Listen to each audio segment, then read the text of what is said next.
Hello, everybody.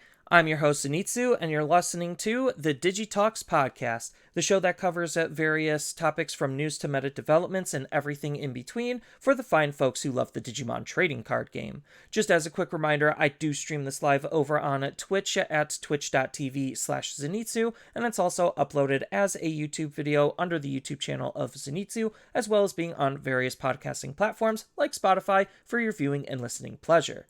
Please feel free to leave a rating, like, follow, subscribe, and review depending on the platform you're listening to if you want to help support the podcast. It really does mean a lot to us. Today, I'm with my co-host Mark this time, and we are going to be talking about DigimonCon 2024, Digimon Liberators, and all of that news, as well as what our thoughts are going to be for the upcoming regional season that is going to be kind of different than all of the data that we've seen between Worlds and a German event. Just because now we actually get full BT15, which means we have access to the starter decks as well, because, the Terriermon Advanced deck just came out. So, good time to play Digimon, with advanced decks being a thing to help lower the barrier of entry for people to play in. So, before we get into the topic of DigimonCon, let's start off with where the meta is currently. So we got some world information, and we got a pretty decent event that happened in Germany, I think, and it was 8 rounds, 144 players, best of 3 rounds of Swiss into a top cut. So this event does have a top cut. This is post-March restrictions, but pre-advanced deck. So this is like its own little tiny sub-format as well.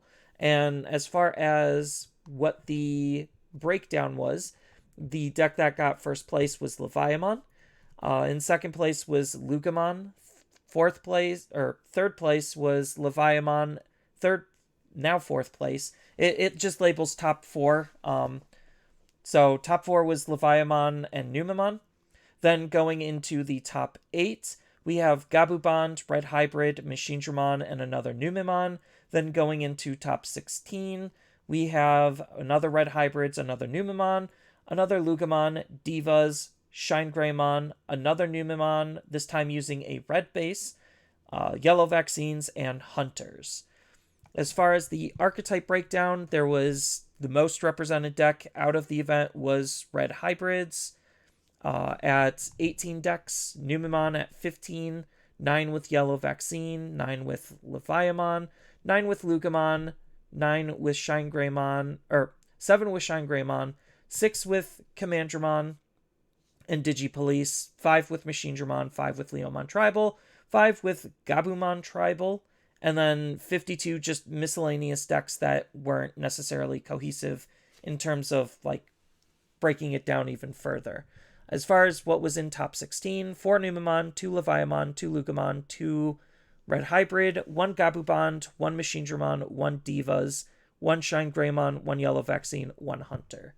So that's a pretty decent spread for what the event was.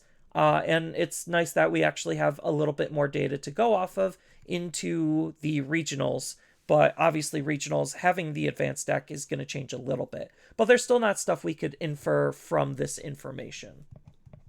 So, I know you're just dying to talk about the Machinedramon deck as a hardcore Machinedramon player, Mark. So I guess out of the more interesting decks to look at, that's probably a good place to start. Yeah, let's go ahead and look at this Machinedramon. It's very good to see a fellow Machinedramon player be able to top in a tournament. It's always good to see. So I guess just a quick breakdown for all of you that maybe have played Machinedramon or know of Machinedramon. Just do a quick ratio. He did do a Commandramon base for his level 3 and his level 4, the Commandramon that gives the protection, and the High Commandramon that also gives the protection. He went with the 3 basic level 5s, so we got an EX1, along with the Tamer Deletion Megadramon, the Swing into Unsuspended Megadramon. He got a few security inheritables, some DP inheritables. He went with two of with the new DD Devolve Inheritable on the new Mega Dramon. He also has the DP Metal Gray that's 3K and the Trash Security if you kill a Digimon in battle, Metal Tyrannomon. He's also running for Tamers for people that want to know. He's doing 4 analogs and 2 Marvins, which I am a big fan of those 2 Tamers for this deck now.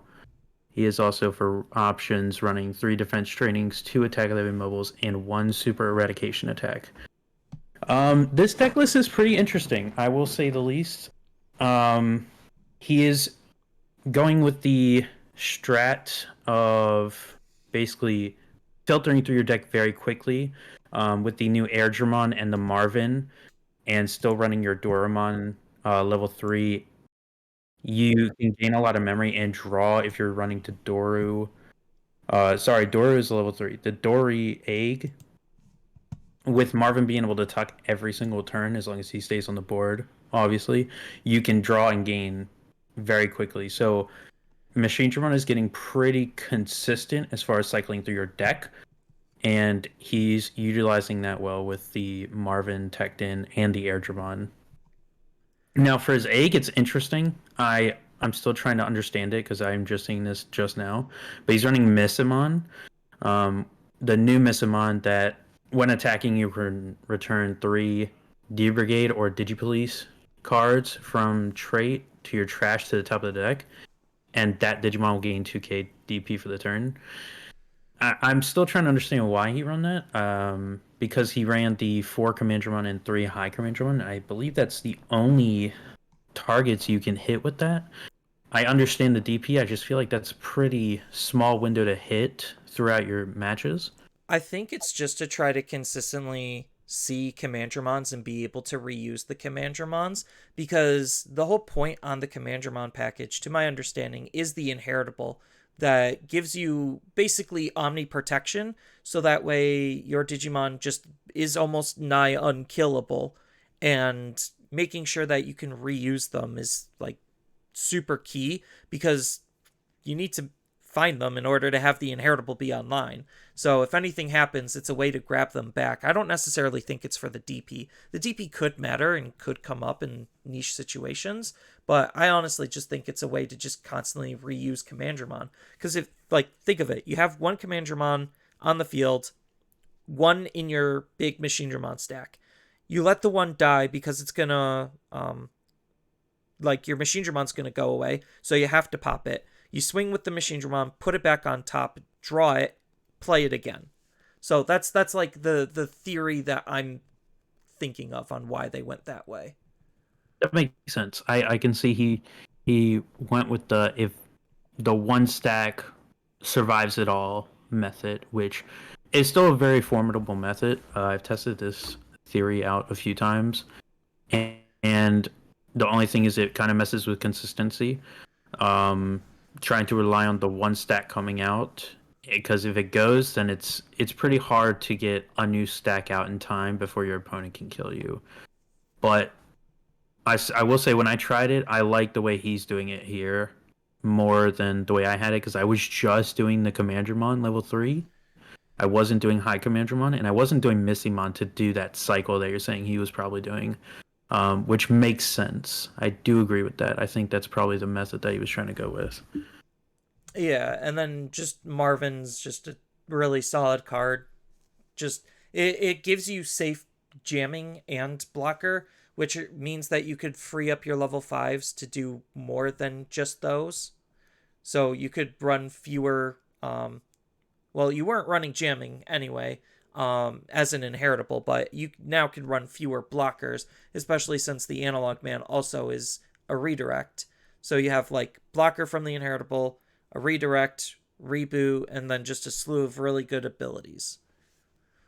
Yeah, I would still say run one blocker, because it's always better from my rigorous playtesting that it's better to get that blocker inheritable under your stack, so that way in the event that your stack does die, and like with Leviathan is a great example, your stack can die even with your protection because of the way it works. you don't want that Marvin to go because that Marvin can be key to cycling through your deck quick enough to get a new stack out. And if he goes with it, then you lose that no motion of tucking it under the next stack, hitting Dory and Doru, drawing and gaining another memory with Marvin itself, like being able to go up to level 4, level 3, and then maybe level 4, level 5, and then maybe pass turn with the level 6, and then you're right back to where you were. So it's good if you can get the Marvin out and still have that blocker. It's always best to do that, and that's one thing I'll recommend when you're playing Machine Dramon. Yeah, it's always just cool to see like decks people are kind of writing off be able to do well, and I think Machine Dramon is actually in a solid position because he also gets the brand new Rapid Bond to work with, and if you really wanted to, you could even include the Mega Gargamon Ace as another like fun tech card you could play around with because he is a machine. Um, so he still has some synergy with the deck on top of being part black. Same thing with the new Rapid Bond. So there's rooms for adjustment, and I think Machine Dramon is just pretty flexible because he is a toolbox style deck, and it's very like I think that's kind of the theme of it is the fact that it is just a solid toolbox style deck that can cover lots of avenues. And that's similar to Yellow Vaccine on all of its possibilities because Yellow Vaccine at this point can do an absolute metric butt ton. There's a ton of different ways to be able to approach building this deck as just one of the other more exciting decks to see do well from that German event. So the Yellow Vaccine is a toolbox style deck, at least the way they're running it. So instead of like running a traditional, like more dedicated top end, they completely spread it out. So you have like a Zulongmon Ace, you have Megadramon, then you have Venusmon, and even Mitamamon. So that's 4 different megas that they're running, all to cover various different situations. And it seems like the idea that they're going for is if I could get 2 megas out on the field, I should be good. And it's not like the deck can't move fast to be able to do it. What really defines Yellow Vaccines, in my opinion, is like just how broken Patamon and TK is, like BT14 Patamon and BT14 TK. That combo pair is just absolutely broken. Then they're just running Kudamon as like the Searcher, a Floodgate, and Salamon for whatever reason, just because it's still a halfway decent card. Probably for the inheritable, just to minus DP even more, to have extra ways to control, because between Venus and Mitama, you already have like security attack minus covered. Then they're running just, more generic good stuff. So Greymon, a Floodgate, Gatomon, Rapidmon. Again, they didn't have access to the new Rapidmon, so maybe they are going to shift this build to incorporate the new Rapidmon and just run like Rapidmon, Gatomon as like their primary level 4s. The level 5 slot, I think like just Angelmon, Chikurimon, or not Chikurimon, Chirinmon or Kirinmon.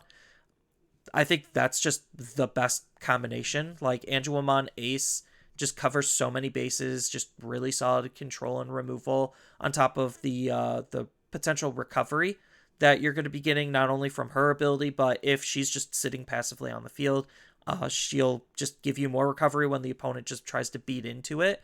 Kind of doing something similar to what, what was that one Royal Knight from BT6 who did that? I'm blanking. I'll look it up real quick. Um, But there was a Royal Knight in BT6 who basically, like, if I took damage, I get to heal. Um, was that God, yeah, I know. Dynasmon. That's it. Dynasmon? Yeah, Yeah, that's right. so it's basically acting like Dynasmon, and then that's what the Megadramon is also doing, is acting like Dynasmon, except this has decent control attached to it because you could rig your security with its ability on top of the minus 9,000. So usually you're going to want to try to like Angelmon Ace -6, then Megadramon -9 for just a very easy minus 15k. And then Azulong just adds even more different removal types with bouncing, and just the ace is really obnoxious. They're running Zephyrmon, which isn't a yellow vaccine, but because they're playing Tamers, they're just like, yeah, why not? I can. It's just one slot. If it comes up, it comes up. Um, and then they're level 7. They're running, instead of Shine Greymon Ruin mode, they're running um, Omnimon Merciful mode just for some trash hate because the trash really has zero interaction. And I think just having some trash based interaction, trying to hose on the opponent, is probably just better than like the generic good card that is Shine Greymon Ruin mode to just mess with the opponent's board and stall. They have some like pretty okay removal options. Long K, Revelation, just solid pair because they're running the Kari. And then Emissary and Physical Training are just the gas tools. So overall, it's just a pretty solid build. Obviously, Kiaramon is just the best egg because we learned from Bukamon, jamming on an egg is like borderline broken, and this is another egg that gives jamming. It's just a little bit more conditional, which is why this card didn't get looked at or hit at all, even though it's probably at this point just as easy to trigger. But yellow really needs a bone when it comes to like trying to deal damage because they don't have a lot of ways to increase their DP. So I can see why this is the best, but it's like you said, it's got the criteria, and while the criteria is not hard to hit, not with the new functions of like Patamon where you are removing the security and then adding a new one, so you could proc it with that and stuff like that. But it is still a lot harder to hit than it was the Pokemon. I will say that. yeah, Pokemon, you really didn't have to do anything to get the thing. It was more like a passive criteria. yeah. And like I think yellow vaccines, because it has just so many different variants and so many ways to be able to toolbox it, does make it a pretty solid deck to take into such a wide format. And that's kind of just my personal philosophy is like, if you know the format's going to be pretty wide, you usually want to take a deck that can cover as many bases as you can possibly cover, on top of just being a really consistent deck, which yellow vaccines is a pretty consistent deck just because it uses its security to add even more search functionality, which no other deck in the entire game has. On top of Patamon, like I said, being an absolutely broken card. I hate this card so much. I think it's stupid. The fact that, like, I could go on and, like, complain because TK is also stupid. Just that pair alone makes yellow vaccines absolutely cracked. But I it's think nice though to. there's a lot of cards like that that Yeah, are that in synergy. Like the oh, what's the one in blue? It's the he's also the 3 cost tamer, the new one recently. Matt doesn't see himself because he's looking at specific Digimon effects, which he adding a card to your hand is not a Digimon effect, it is a Tamer effect. Go ahead and continue. I'm gonna. That's if you're thinking of Matt, because I initially thought like, oh yeah, TK can see himself. Sure, that for whatever reason it just works like that. So why wouldn't Matt? And Matt specifically says Digimon, and I'm like, oh darn. I guess they did have some good balancing going on. For good decks, but Yeah, I think I might be, but let me just double check while yeah, you're the only other, continuing. speaking of Matt, the only other interesting deck that made it into the top 16 for this event is Gabu Bond, and the TO is hiding the deck list obviously because the player doesn't want their spice to be leaked out. But it really is not hard to put two and two together. So I kind of like I don't have like on hand a mock Gabu Bonds list, but I know what would go into a Gabu Bonds list. And it's not super hard to piece that together. I'll spoil the spice right now. It's Ukamon. Ukamon is the spice. So if anyone's been like playing around with Agu Bond, it's basically just gonna mirror that, except you're not trying to go up as hardcore because you don't have as high quality of level fours. So you're just gonna be using Ukamon. You're obviously gonna be using Louis, and a slew of your different Gabumons. So you're probably going to be using a couple of searchers, a couple of drawers.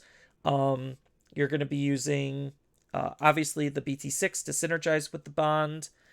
And then the new BT15 spice is the fact that we have another warp opportunity off of our Gabumons with the Metal Garurumon. So the Metal Garurumon can, as long as the opponent just has a basically a mega level Digimon on the field, you could just go from Gabumon into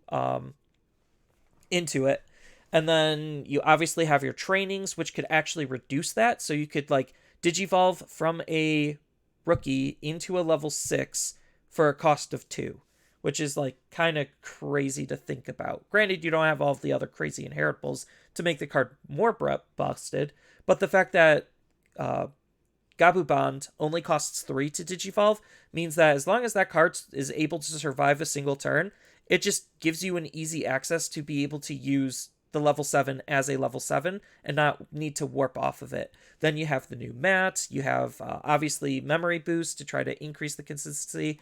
And then you do have, I think you could use this tech card. I have to double check on what it does, but it is the like super cheap removal option um, that they printed. I think it's like Foxfire. Yeah, Foxfire. So Foxfire is just an efficient removal option because you get to bounce one of the opponent's level 4 or lower Digimon back to their hand. Then if you have a Gabumon or Garurumon in its name on your field, it's just the lowest level. So if they just have one Digimon on the field, you just, for 4, bounce the lowest thing, which is just absolutely really good on being efficient. So like it's not super hard to be able to think about what how the deck wants to work and piece things together to be able to build what the deck is. We just don't have the exact ratios in what they were playing. But it is cool to see that type of a deck do well. And I think like going into one of the other topics, what some of our expectations are out of this format, I think blue is actually a really strong color this format. I think people are going to be writing it off because of all of the hype around green, because Bloomlord is still a popular deck, and we did just get a new advanced deck that is green in the form of the Mega Gargamon deck, and that deck is really good. Mega Gargamon is such a stupidly good card. The Ace version.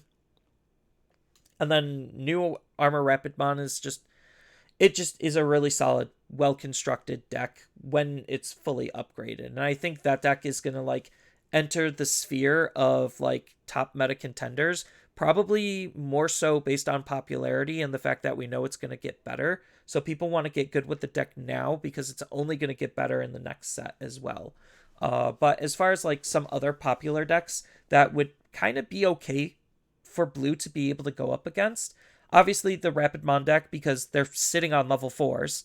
So using Foxfire, whether you have a Gabumon on the field or not, just removes the level 4, so then they can't ace. You have Leviamon is obviously a big one. Security is always going to be scary, but because a lot of your dudes are small for Gabu Bond, more specifically, you kind of could just like poke at the opponent's security until you get to a point where I'm pretty comfortable that I just want to hit really hard. Then you have Monzimon is another really big deck.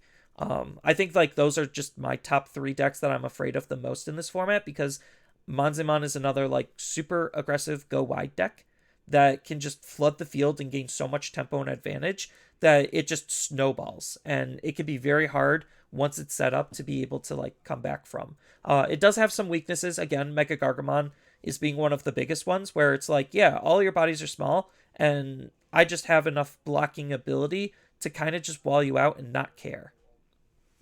Uh, Yeah, but those are it like my 3 decks that I think the meta is going to be warped around, which more than just Gabu Bond is good into because of bounce and bottom deck being some of the best removal options to not trigger on delete effects and not try to put cards into the trash. yeah, it's interesting, and I will agree with. I think the biggest one being Leviathan. I just Leviathan it's got so many aspects of it that makes it insane. That it's turbo with memory gain when going up your line is just so fluent and so good. But then like its effects with its level sixes and its option revolves around the trash, and they work with different criterias being met. So unless you're a really good player, or not even a really good player, I would say if you're a player that has good memorization and knowledge of decks, Leviamon can be a very confusing deck, like to play against, because you kind of have an idea of what it does, but it does so many different things with its level sixes and different criteria being met to trigger them from trash that you can just be thrown off sometimes. Or, like one of the effects is when you play a Digimon on your board, then you can digivolve from trash, and you might be thinking that's the Leviamon, but it's really the Levia X, and et cetera, with different criterias, and then the memory gain, and it's just an insane deck that I think is going to be one of the top decks for sure this format. I think it's going to be the number one played deck.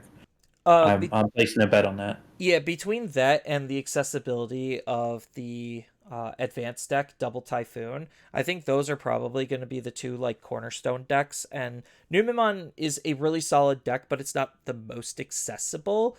Technically, neither is Leviamon, but if people already like were in the Leviamon zeitgeist, they probably already like have everything. And some of the cards did get a little bit cheaper, so it's not like the barrier to entry was like astronomical to begin with. I think Monzimon could be a little bit worse because of the fact that like your level sevens are insanely expensive. And then you have the RB1 Monzimon, which is like borderline mandatory for the deck, and that card is decently pricey. Then you It get did go down. It yeah, did go down at least $5, so that's a good plus. I mean, yeah. $5 matters. Like the majority of Digimon decks, all of the cost is gonna be literally in like 2 to 4 cards. So it's just how many of those 2 to 4 cards are actually expensive is gonna determine the actual cost. But I do think the popularity, because North American players, we love control for whatever reason. I find control to be the most infuriating thing in the world. But regardless, that's just me. I'm an aggro player. Um, North America really freaking loves control, and Leviamon right now is hitting like all of the good control notes, probably more so than security control. Obviously, security control winning worlds, some people are going to be wanting to pick it up, but Leviamon actually has a good matchup into it. And if the players were aware on how to play against security control in worlds, more specifically the Japanese player, because nobody in Japan plays security control. Why would they? Just complete cultural shift and difference. Um, and then if Frozen didn't misplay left and right, he actually could have ended up taking Pete out. But regardless of the events, it does put more spotlight onto control decks as a whole. And I think like as a result, like we might see more control decks than just Leviamon and security control pop up. Like I think Examon is still pretty decent just because we're still doing a lot of plays out of our raising, and that's just one of the few decks that can hose on the raising area. So if you're able to go up into an Examon fast enough, you could actually just hardcore body the opponent without even thinking about anything. Then you still have like Omnimon and Royal Knights. That's just a clock deck. Clock decks are always still good. Um, I think that one is one that people still will forget about. Not necessarily the deck itself, but just how actually not slow it really is. Like, I mean, it's got a lot of unless you're, control elements to slow the opponent down, which extends the clock. yes, but Not the thing like the is, physical unless clock, your but the deck turn can clock. either swing into unsuspended Digimon, so you're killing their level sixes when they play them, or you can suspend their level sixes and then swing into them that way, Well, so or just delete them outright when you pass turn. there But was unless you can do those things, the deck has free reign in their matchups pretty so much. there was some secret tech that Japan came out with, and this goes to like one of the reasons why I think blue is going to be like super strong this format is because bouncing and source stripping actually matter.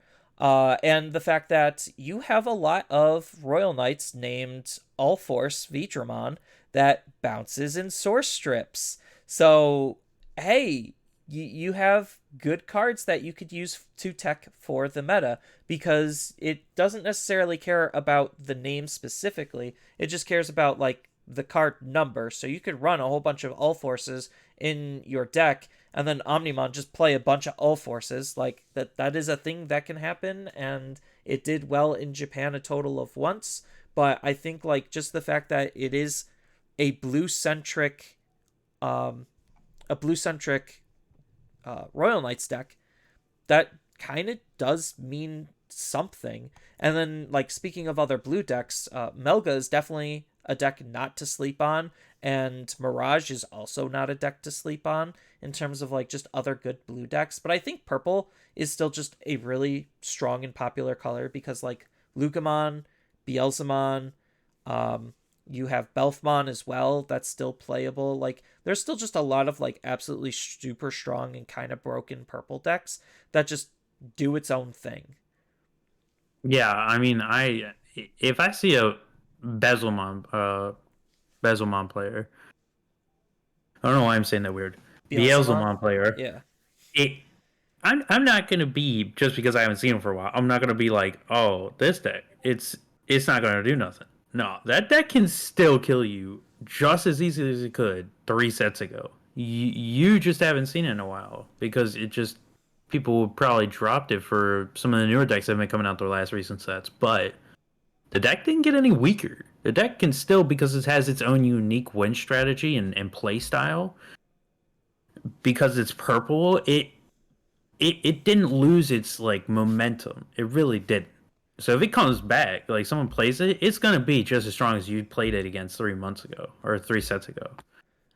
Yeah, I think that's for the most part true. Like it did suffer some limitations which were needed to slow the deck down, and like the deck is still for the most part accessible enough because it is another deck that stemmed a lot of its power from the advanced deck, which is why like whenever they do these advanced decks and why I think Mega Gargamon is going to be such a prominent force in the meta, not necessarily because it's going to be getting better later, that's part of it, but because it's already so strong out of the box and you need minimal upgrades in order to make that thing competitive. Like 2 copies of the starter deck, and then just finish your playset of BT8 Rapid Bonds, and for the most part, the deck is done. It builds itself.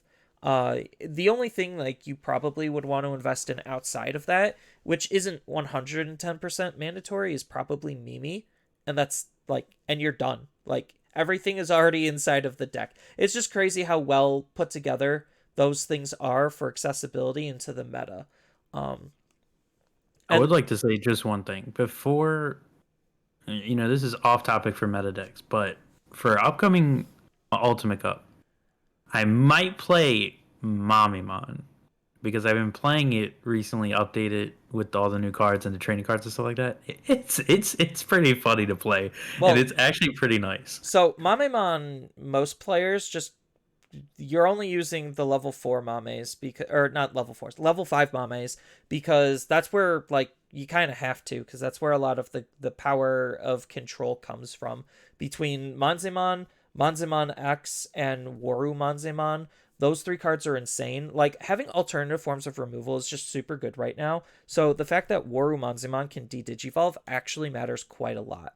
But most I'm not players talking about aren't really going Mime. to be playing Shin a whole lot. You could I'm tech the talking about deck. Mame. Oh, Mamemon? Oh, Yeah, Mamemon. Mamimon. The Not little not. ball dude. Yeah, the little ball, I man. misheard and I thought you were said Monze. I'm like, He's not that good of a deck, but he's pretty interesting. He can steal a few games.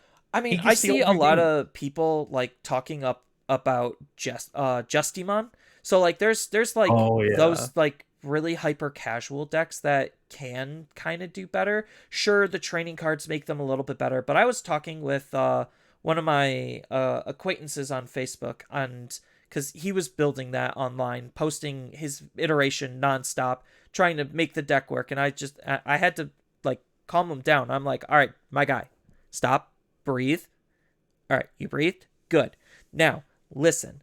When it comes to deck building, how is your deck going to win? That was the because his deck always starts off all over the place, very incongruent with what the actual game plan is supposed to be. So I have to I was trying to like steer him in the right direction where it's just like, all right, how does Justimon want to win? How much memory is it going to take, and what kind of play lines are you needing to set up in order to make your winning combo? Because Justimon's an OTK combo deck. He's just really bad at it. And he answered me, and he's just like, it takes about 2 Tamers, a training boost, uh, and a level 5 in raising with 2 level 6s in hand. And I'm like, that's a lot of setup. It might not sound like it's a lot Yeah. for certain decks, but that's a lot of setup. And then even then, he's like, without the training, it takes about 4 to 5 memory uh, for my deck to OTK somebody. And I'm just like, that's still a lot of investment for a combo that Mirage Galgamon can do off of 1 Tamer. That it can play for free. Like, there's a reason why bad decks are just bad. It's because their combos aren't efficient enough compared to what's already out there. But not to like poop on Justimon or Mamemon, but that is just the reality on what separates the good decks from the bad decks. Is literally something can do exactly what you're doing, just more efficiently. Which that goes into the description of meta, because meta is most effective tactical or most effective tactics available. No, yeah, you're right, and that's where I'm saying Yeah. that yeah, the deck is not good, but the deck is slightly good enough to still steal games. And if you outplay your opponent correctly, like I like to think of Chessmon, the Chessmon deck, the one that's not that good at all, as a good example of a highly player skill driven deck. If you are a good player, period, you can take games very easily, Yeah, that's especially with purple in a Chessmon being a nutshell. big example, because Chessmon is all about extreme management of your pieces and future plays being planned out. And You if could you do it almost say it's right, like chess. exactly, and that's why I love that deck for its uniqueness because it's literally played. You play it like it's chess, I and if think your opponent doesn't catch on, he will lose. I think unfortunately, like this is just not necessarily a Digimon problem, but a problem in a lot of games. I think unfortunately because the best decks are just that good, even if you are the best Chessmon deck player, you're still probably gonna lose to Leviamon. Guaranteed. I don't Oh no, even think that's even remotely close of a matchup. And I think like that's just the same kind of sentiment for a lot of decks. And that's kind of what forms like the meta in of itself is what is the center points of the meta. How many center points does it have? Because sometimes we get 2 decks that are the center points. And then everything kind of stems and weaves and branches off of that. Sometimes we get a triangle, which triangles now adds more complexity because it is, less binary. I think we're definitely more in a triangle, if not a square, in terms of where our cornerstone decks are. I don't yeah, exactly know what that fourth one would be because I honestly think, like, in my perspective, new Leviamon uh, should beat Rapidmon. Rapidmon should beat Numemon, and Numemon should beat Leviamon. As long as Numemon's able to outspeed the deck and the security isn't absolutely cracked. But that's kind of like where my thoughts are with the meta. And that's kind of why I think, like, if you're looking at anti-meta decks, like, it is fun to just think of, like, the most crazy out there deck and just kind of see what it can do, just because sometimes, like, it actually can perform. But I don't necessarily think like those are going to be the safe decks to pick to an event. So like as far as what I'm personally thinking about bringing to event, I'm still kind of not 100% locked in on the decks that I'm bringing. So the deck I posted on my YouTube community feed, I'm thinking of 4 decks to bring. So the decks that I'm thinking about are Red Hybrid, Mirage Galgamon, Lucamon, and Metal Garurumon. Those are the decks that I'm looking at to bring, and each one of them has a decent matchup into what I think is going to be some of the more prominent decks played. So it's just like obviously the blue decks will just hose on Rapidmon, and potentially Numemon, but probably have a hard time into Leviamon. And then you have Lugamon and Red Hybrids where they kind of just play to their own strengths, and they just have a lot of like really good advantage gaining tools where they're kind of like Numemon but a little bit worse in some aspects where they're just trying to steamroll the match into your favor. There's no really like hard swing turn where like, oh, my security was just that cracked where now I just auto win the game. Usually that doesn't happen. Most of the time it is just me trying to eke away a win in some way, shape, or form. So like those are just the decks that I'm currently thinking about, and the reason why I'm thinking about them is because of what I perceive is going to be played. They're good. They're good deck choices. I think they're very reliable, consistent, which I think personally from a friend of mine that I look up to with Digimon because I think he's just a lot better than me and he's very knowledgeable in the card game. You could just say Teddy. But consistency, no, no. Why No? would his identity need to be hidden? Okay. No, but yeah, Teddy, he talks a lot about consistency, and consistency is a very important factor for what makes a deck really good. And I Yeah. think all those decks are pretty consistent for the most part. I mean, Um, there's two rules that I live by. One of them is consistency is king. Uh, you could have the most powerful deck in the world, but if it's not consistent, it's not going to be actually that strong.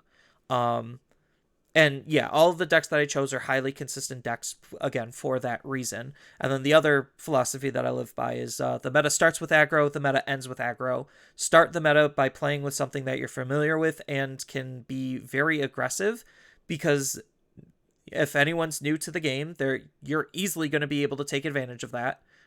Way more than control, because control definitely plays to different strengths. And if you're playing to your strength more than hoping the opponent doesn't catch on, play to your deck's weaknesses, then you as an aggro player will have better results. At least that's my own personal philosophy. Not obviously, not everyone's going to agree or see to that, but that's just me. So yeah, some of us like to live life on the edge with consistency. yeah, No names being pointed out. so those are what I'm thinking about. As of the recording this, I'm not currently locked into one. I'm still kind of just sitting there and contemplating what would literally have the best chances for me to win. Obviously, I do have Numemon in my back pocket. I do have Rapidmon in my back pocket. So if I want to just conform, I could easily just conform. I could technically build Leviamon, but I'd have to actually build the deck. I don't have a shell already just made for me to, use. I mean, not like Yeah, lists, but like physical, like I do not have the deck physically constructed. And that's obviously going to take more time than what I already have constructed. But what are you thinking yeah, about, Mark? Because I know you're playing in this upcoming regional season. Because I think like don't we get the next set in like May? Yeah, I think we get the next set in May. yeah. So I believe it's early May too. pretty I think much it's almost like all the of the first regionals launch. are going to be this BT15 post advanced deck post limitate or post restriction update. So, what are Yeah. you thinking about bringing? So the deck that I'm bringing, I've been playing this deck. I played this deck all last year, and my goal with this deck is to get it to Worlds and potentially be the best player of this deck. But it is Machine German, as you could probably tell earlier with how enthusiastic I was about talking about the top 8 player. I am going to Worlds one of these years with Machine German. If it kills me, I will die by it. I will play Machine German at every regional. I will get him there. So, and I just love the deck. It has the biggest consistency issue of a lot of the main meta decks that we'll see in lists. But I don't know. I it's think it's it's tied kind for of like needed. Mastimon in terms of consistency. Oh, you know what? You're right. I didn't think about that actually. Massimon is. Mastimon kind of does have some consistency issues.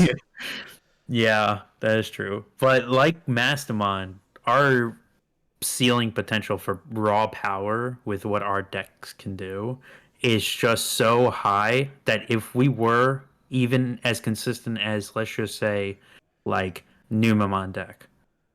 It Machine Drum would be the top meta deck to the point where it would need to get major hits because its ceiling potential for power is so great that the consistency is what keeps it leveled.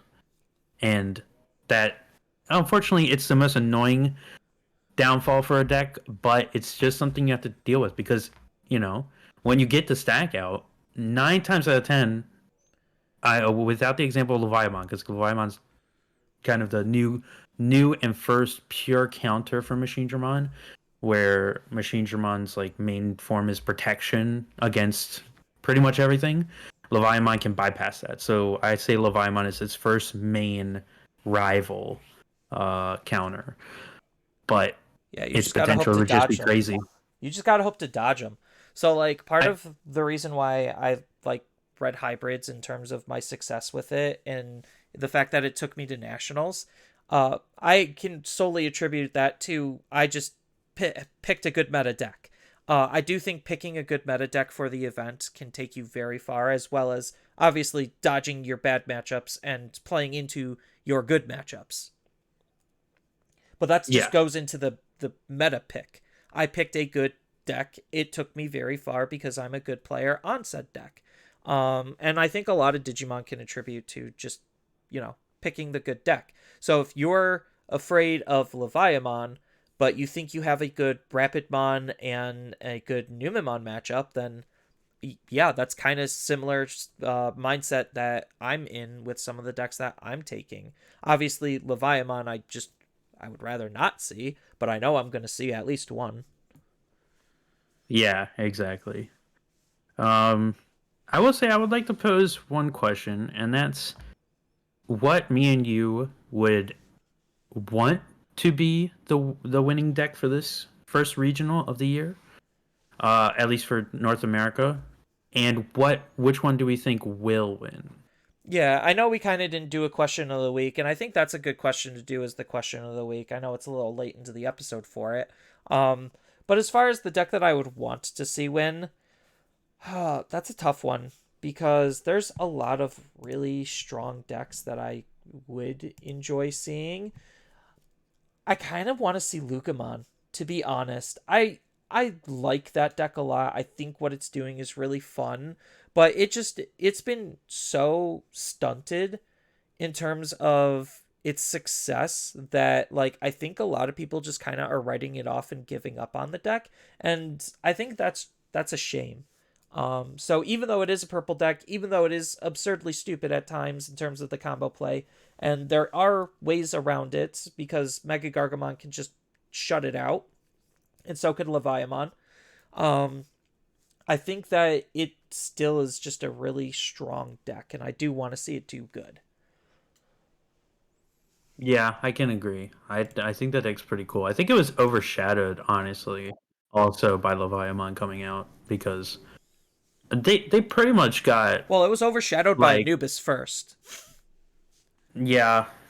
I think the cloud of the Anubis and the apocalypse that we were supposed to get, and then the band coming out, and then all that. Yeah, people overlooked Lugamon, but then once the band hit, Leviathan became like the big talk, and it kind of kept overshadowing the Lugamon.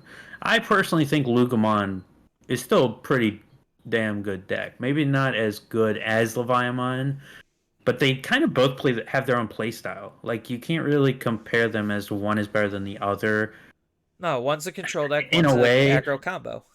Yeah, I mean you can see who has more tournament results, I guess, in the future, but they have two completely different play styles. So you can't compare like one is theoretically better than the other because they're two different decks. Yeah. So what deck do you want to see outside of Machine Dramon? Outside of Machine Dramon. Yeah, Damn. give us a real deck instead of like a meme pick. Okay. Um I think what I want to see that's um honestly, I would like to see. Man, I don't want to consider it meta, but I just still think the deck is pretty damn good. but the black and green not Levia. I don't know why I was gonna say Levia. Leomon deck. Oh, heavy Leo. Heavy Leo is a pretty good deck as far as it's like it you really get no negative effect from the deck. Like you get out your body and you just swing. You don't care. You don't care what they have on the board. You swing because it's either they don't want to get rid of it because you'll de-digivolve their stack, and then they lose their stuff, and then you get your body back, or they don't hit it and you keep swinging. So it's like the deck inherently has no negative effect, and I like that deck a lot. I don't think it will see it in top. I don't. I just don't think it's good enough. So I'm probably gonna go with Numemon, honestly, Yeah, I just think because like I'm a the big fan of the poop. yeah, I think that heavy Leo is kind of like he has very specific matchups. Like he is a 110% matchup based deck where it's just like against certain decks, he will just absolutely curb stomp them. But against anything that has blue in it that can bounce, or even not just necessarily blue, but like that deck just gets absolutely bodied by alternative forms of removal and source stripping, which is what blue, yellow, black, uh, kind of specialize in. And then with Leviamon, he just has some of the best removal for deletion based removal in the entire game because just how he functions.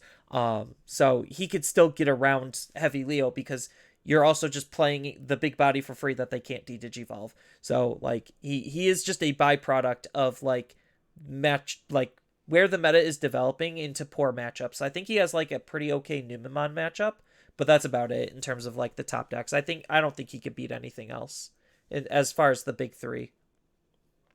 Yeah, Well, that you would know, that would be a good one. Numemon is definitely a very safe deck to pick.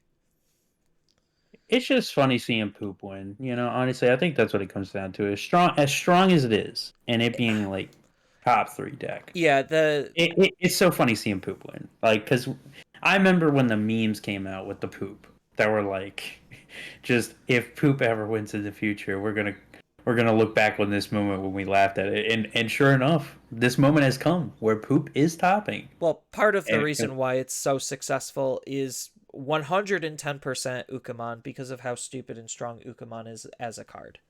oh, of course. And then obviously their two X cards that they got are borderline broken. Let me just play out any Numemon named card. Hey, there's a level 6 Numemon named card. Sure. Oh, it just so happens to give me memory by discarding another Numemon base card. Sure, why not? Oh, what's that? Fonzimon X? I'm just going to play a level 4 for free, get some value off of that. And then by the way, I have like 6 bodies on the field because I was able to like ramp and keep a sticky field. So that's going to be like minus 12k onto your Digimon. Mm. Like they're It, just two absurdly strong cards on top of Ukamon just giving it the gas that it needed. yeah, and you know, Ukamon's just helping every deck, kind of like the training cards are. But I will say, at least with poop, I feel like Ukamon is just a hard carry for that deck. You know, if other decks that use Ukamon, they lose Ukamon, they'll still probably they will survive. Still, they won't do as crazy good because the speed ramp won't be there. But they'll still do what they did originally. Whereas poop, I feel like will just they're just hard carried by Ukamon. I feel like Yeah, you if know. you remove the Ukamon, I don't think Poop can function in the same speed capacity that it currently does as that big snowbally deck. And you also would kind of need to curb stomp Louis a little bit, because Louis alone can't carry it like Ukamon does, but the combination of them just really propels the resource engine and the aggression on the low levels to the heights that it needs to be extra competitively viable. Was Louis a push a level 3 out, or is it a Level level 3 3 in or the higher. area? Okay, so It's you could still basically find just some push function anything from out. Louis. Yeah. Yeah. So you're playing a good like Yeah, but you counter need deck to with like what? generate the memory in order to effectively use him cuz which he kind of does himself as well. So like it's just super strong. But shifting away from the meta talk, because that's kind of like where we think the meta is going to be and what we're prepping and planning in accordance to that meta. But I know going into the news towards the end is a little odd, but we did have Digimon Con 2024 happen. And boy, did it happen. It came out, it was 2 hours long. It's on YouTube if you really want to watch it, but it was just a ginormous nothing burger of an event. And when I mean nothing burger, I mean borderline nothing happened in that event. And it made me stop and like really think about what the heck is happening here. This is DigimonCon. This is supposed to be the celebration, Nintendo Direct news outlet, like big announcements, and we got freaking nothing. And it's just like, we got what? Liberator news, which was cool. TCG news, which again is cool. I'm not going to complain about that. That was like the only thing that actually happened. And then we got a new Digivice. No video game news. The songs were just filler. As good as their music is, I could understand that for an event like this, it's just filler. It really brought me to ask the question, why did we need this event? Who's this event even for?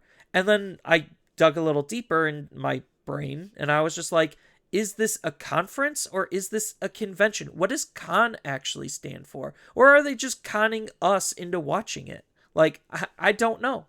And it makes me sad seeing the quality of what Digimon Con only degrade over time, because the first year was actually pretty hype when they did that, mostly because of COVID, but it was pretty hype hearing all of the video game announcements, hearing all of the anime news, hearing all, like, we actually got updates because there were updates to have. Why did we need an event when there was nothing to talk about outside of the Digimon TCG, and all we got was just Liberator stuff? Which, again, Liberator isn't bad. We'll talk about that later because we did get Chapter 0 released for Liberator. It's really short, but it sets the stage and sets the tone, and I kind of like where it's going. But literally the only thing that was of relevance was just the TCG side of the news, and it wasn't even that huge. We did get unification news along with it, and that's, again, pretty nice. We just have the schedule. Not really going to go over it because they are doing Special Booster 2.0 and 2.5. 2.0 is combining parts of 18 and 19. 2.5 is combining the other parts of 19 and 20. So they announced that they're going to have some special English exclusives, and we should be all hunky-dory, even-tied, caught up to Japan by April when we hit set 21. Which I think is kind of funny, but that's pretty much all of the news announcements. But looking at the schedule, I'm sure you noticed something, Mark, that caught you a little off guard with how much Agumon was talking. Not that the VTuber Agumon was bad, but there was just a lot of nothing in it. Yeah, it's like I haven't seen it personally. I've been waiting for a time where I can sit and watch it fully, without, needing to go to bed early or whatever. But I sat here and looked at the schedule before we started just to get a kind of an idea. And like that was kind of the first thing that I saw was in the schedule was just like, yeah, 4, 5 sections that are for Agumon real time talk. Like, and you look at the schedule and it just looks like they keep repeating the same activity multiple times as if they just want to keep re-going over it. Like, Yeah, they just wanted to show off it just VTuber doesn't Agumon. look like they did a lot No, because based off the schedule. Because for the video game news, they said, "Oh, don't worry, we're continuing development on the new stories game. We have no new information we're willing to share, but it's a thing. By the way, here's survey like stuff." And I'm just like, so your video game news is delegated to talking about surveys? You're not going to talk about the future of the franchise in the video game space at all? Like, what the video game news section should be about? And I then could like, tell you that that was going to be a short because in the schedule they pair it with a special piano medley. If yeah, it was so they so have supposed two to be such a musical breaks. long thing, why would they pair it up with a piano medley? Like it just doesn't look like they really were ready to do a lot with this. No, because there was nothing to announce. There was nothing to show, nothing to tell. And like that was the huge problem. It's just like, cool, you have this big yearly scheduled event, but you don't have anything for that event. So it's just like you had the piano to pad out the survey because you didn't want to show or talk about the video games at all. Like even if they did what they did last year, where it's just like at least tell us something about a video game to look forward to like be excited about. And I get like Digimon's not technically a hardcore video game IP. It's a multimedia IP that stemmed off of VPATs. And it's cool that we're getting new VPATs, but I don't care about the VPATs. The only thing that they're making me care about the VPATs for is the promo. And like, God, I hate when they do that. But Yeah. in terms of like anime news, we got nothing. I would have loved to see more anime news, but that's why we get Liberators. That's why we got Seekers, is because they don't have an anime in the works, and I think that's a shame. Like what? We're getting a reshowing of O2, probably without the promos. So, yay! Like the O2 movie was fine. It wasn't anything I want to re-see. Yeah, But I'm still gonna go and watch it just so I actually see it and understand what it actually entailed. But just I will say from first glance on the schedule, it doesn't look like it's that good. no, Like, because the studio that generally does the anime, I think is still working on whatever this thingy is, where it's like Great Mission. It's like how do I even pronounce this? Uh, Tosuchu, or Tosochu, Great Mission. Like that's what they're working on, and they're on episode like 40. And knowing that studio, they generally do batches of like 50 episodes. So this anime is going to have 50 episodes. So they have like still a while's way for it in order for them to do literally anything else. And I really hope they work on a new Digimon show. I like how they did Agu and Gabu right in the front, and then they threw in Fenrir and what's his name from Liberators, isn't it? Or was it Seekers that green Digimon is from? He's from Liberators, which going Right. over like the big actual announcements, we got the full evolution line to the Liberators protagonists, which a lot of people like a lot of their designs. I like them a lot.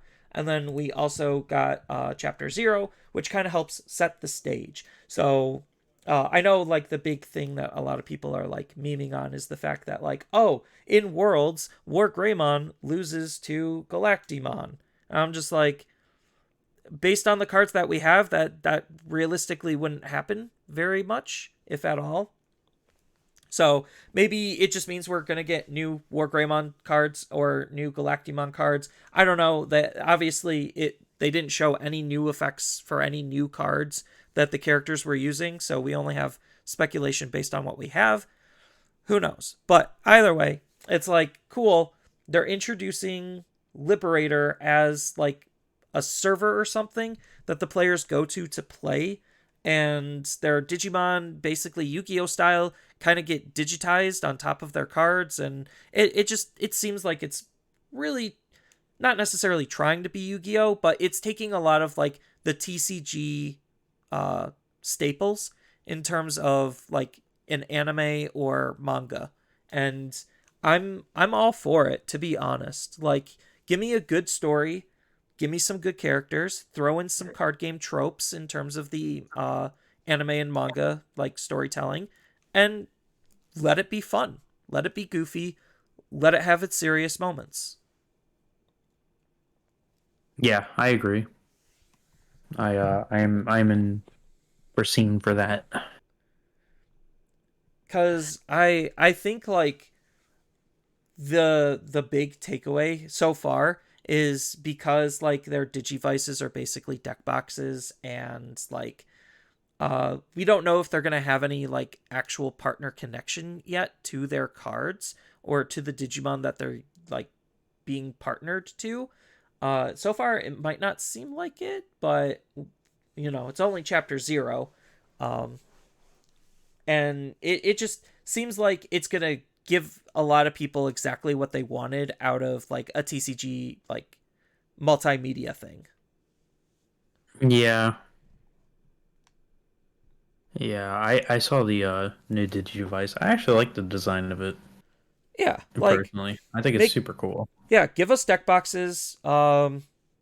Based on those like that design, like it could go back to like it doesn't have to be as bad as the basically paper deck boxes that they had, but like the Pyldramon and the Omnimon and the Red Hybrid deck boxes, whatever the material those were made out of, like give us like that Digivice deck box design in that type of like format, and put it as like a entry prize or whatever, and people go nuts over it. Like there's so many missed opportunities that Bandai could be doing that it kind of just makes me frustrated. Cuz Yeah, at the end of the day, I'm a Digimon fan. I've been for years, and I want the IP not necessarily to be as big as Pokemon, but like I want it to be bigger than what it is, and it feels like Bandai is the one that's holding it back at every single turn.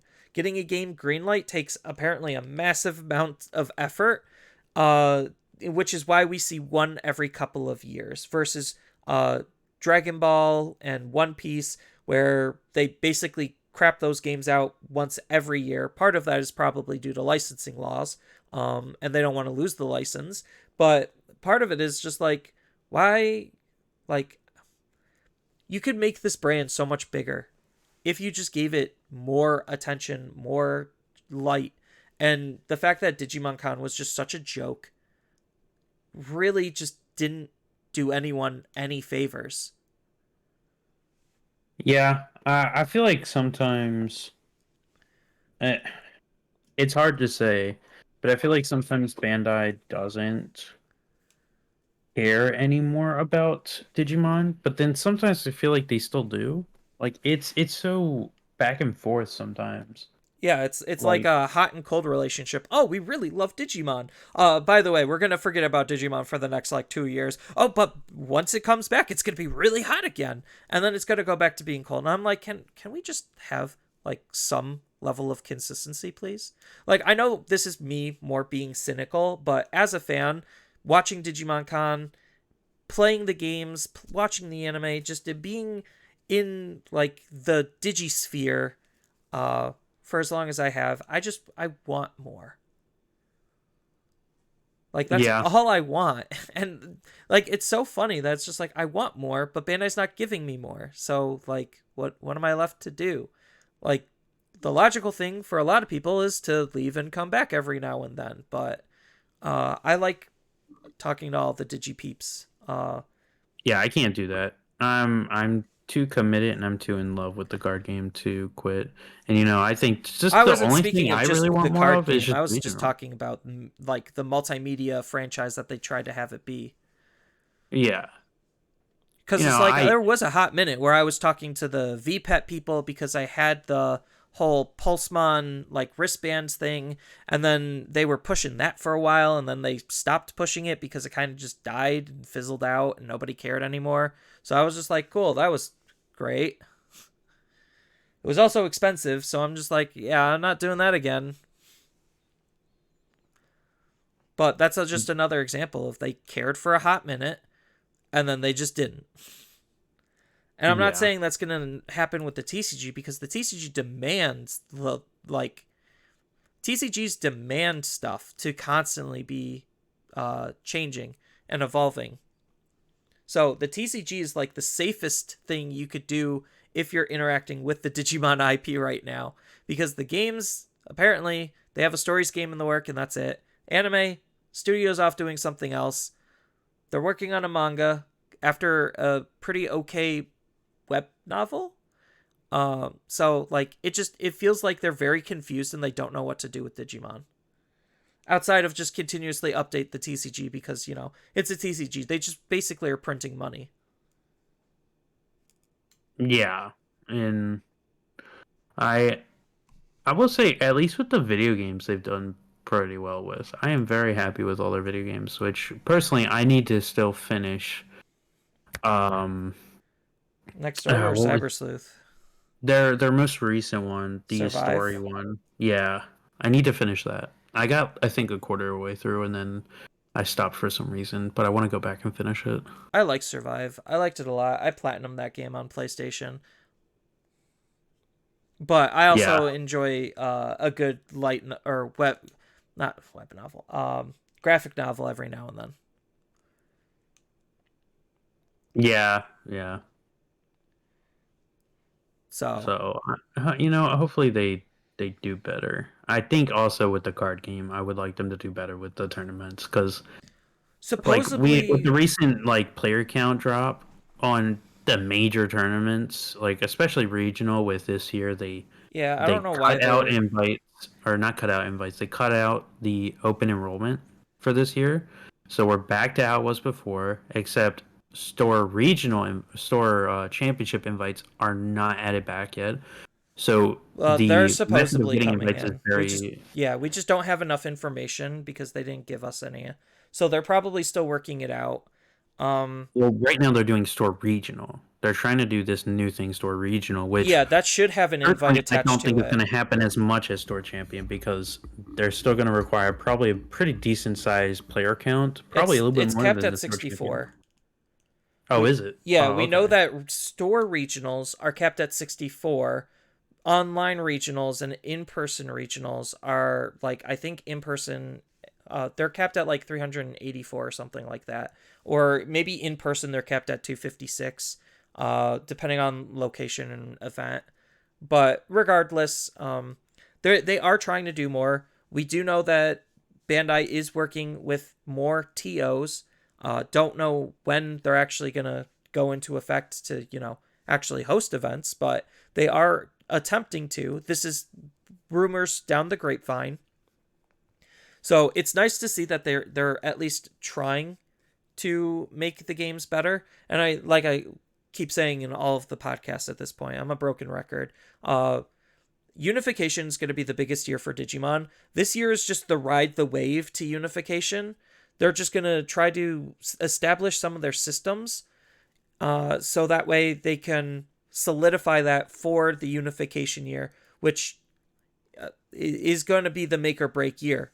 It just is. Like the game's either going to be insanely successful or it's not going to die, but it's definitely going to fall down to its own niche level, maybe sit where Vanguard currently is, or yeah, it's probably going to just sit where Vanguard is, where it's like you have a core dedicated group of people. It's a good number, but it's not anything like to write home about. Yeah. Uh, I don't know. I think I'm just excited for this regional this weekend. I'm very excited. Oh, I am too. I'm curious to see what people are gonna bring. I still got to figure out my deck, and I'm just as much as I like looking ahead. Sometimes I just need to stop, smell the roses, not necessarily take a break, but like just don't worry about what's coming up that much. Like obviously you got to be aware of the signups and all that stuff just because you want to be on the in, but once you're in the in, then you could kind of relax a little bit. Yeah. And we already know what's going to win this weekend. I mean, come on. We all know it's going to be my Machine Leviamon. Dramon deck. No. Okay. You said it yourself. Leviamon dumpsters on Machine Dramon. So like how can I say that if you're thinking Machine Dramon's the best deck that Leviamon's not actually going to win it? Listen, you just wait, okay? When I win, I I'm hope going you to do. also say that I went against 3 Leviamons. I hope you And do. everyone's going to be mind blown I want to see that. So make because it they happen. all they all bricked mysteriously. They drew all level 6s every game. Yeah, I don't know how it happened. It's like voodoo. So it's up to you to make that happen. But anyway, this weekend's gonna look fun. We're gonna have lots of new stuff to talk about next week. Hopefully, we have the data for next week from this weekend's event. But anyone who's playing, good luck. Hope to see you there. And anyone who's not, you can. I'm obviously going to be streaming it, and you could follow that coverage right here on this channel in terms of my Twitch channel, twitch.tv/Zenitsu. That's usually where I do all my gameplays. I know I should probably upload more gameplay to my YouTube, but sometimes I don't for whatever reason. I know I should. There's like this perfectionist in me where it's like I want it to be perfect, and just throwing up raw gameplay footage just doesn't feel like the content creator thing. Like I'm not creating anything. I'm just being lazy about it. Sometimes that's good, sometimes it's not. Feel free to tell me in the comments if that's kind of like you don't care, you just want to see gameplay. Then I'll adjust. But that's gonna be it for this week. To wrap up all of the rambling, I hope you found this to be thoroughly entertaining and informational. And I want to thank everyone for listening, especially all the way to the end. It really does mean a lot. And if you enjoyed this episode and want to help support the podcast, please make sure to share it with others on social media to be able to help it spread. On top of just, like I said earlier, all of the following, liking, subscribing. And I want to thank everyone again, and we will see you next time.